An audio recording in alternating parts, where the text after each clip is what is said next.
Light novel Peerless Heavenly King Chapter 1 The Strongest Soul. Zheng Shiyi's teeth are tight, and he fights against the turbulent water. 8 breath, 9 breath, 10 breath. Zheng Shiyi knew that every time he increased his fighting power under the waterfall, he meant that he was 1 point stronger than yesterday. Until Zheng Shiyi counted to the 12th breath, the violent current could not be stopped. The person was hit by the current and flew up. After flying a full dozen meters away, he landed heavily on the water. 12 breaths have been reached. Zheng Shiyi wiped the lake from his face.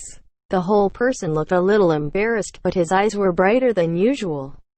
In a month, from 8 to 12 breaths one day, I can get back what I lost. Yo, isn't this our great genius? Why, quietly ran out to play with water again? You said. The big genius plays this every day. Will he die himself? Don't talk nonsense. The big genius will be upset when he hears it. Oh, I'm so scared. Ha ha ha ha. Several youngsters from the Zheng family who passed by saw Zheng Shiyi's embarrassed appearance, and they laughed a lot more than one. For these ordinary teenagers, the family genius who once could only look up fell to the point where they were not as good as this. It's a happy thing. However, as a genius who fell into the dust, Zheng Shiyi had long been accustomed to the warmth of the human being during this year. The ridicule of several teenagers was not enough to make him mind. Just wipe the lake water on his hair. Turn around and leave here. Yo, don't you ignore us this waste. Are you looking down on us? However, just as Zheng Shiyi turned and left, a teenager dressed in white and with pointed monkey cheeks suddenly stood in front of Zheng Shiyi. Zheng Shiyi remembered that this man was called Zheng Shan.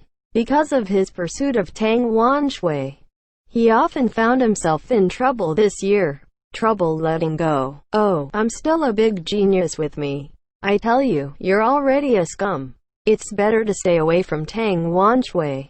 Otherwise, even if Tang Wanshui is protecting you, I'll interrupt your legs.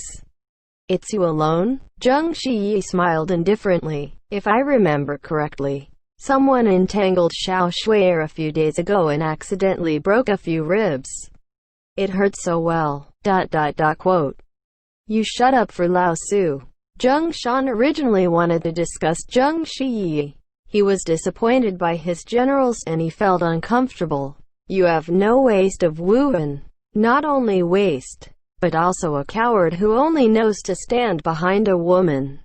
Quote. Zheng Shiyi thought about practicing, and was too lazy to talk to Zheng Shan nonsense, and simply responded with a smug smile. Hey!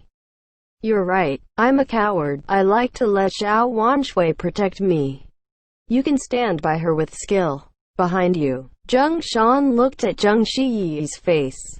You have the ability to beat me. Provocative smile. His hands clenched, his fists violently ready to start shouting. Without Wuhan, you have only one mouth left. And I have long been in my heart already afraid of death. Don't pretend to be tough in front of me. Afraid? Zheng Shiyi rolled his eyes and stared at Zheng Shan, his eyes flickering. I need to be afraid of you, stupid. I have a mouth left, and I can make you feel ashamed. You are not as good as waste. Death. Zheng Shan bit his jaw tightly, and at that moment, his fist also showed signs of hitting Zheng Shiyi. But at this moment, a light but angry voice suddenly came from not far away. Who said you are going to die? Is the skin tickling again? Then, a girl dressed in white, like a fairy in the air, appeared at the place where the voice came.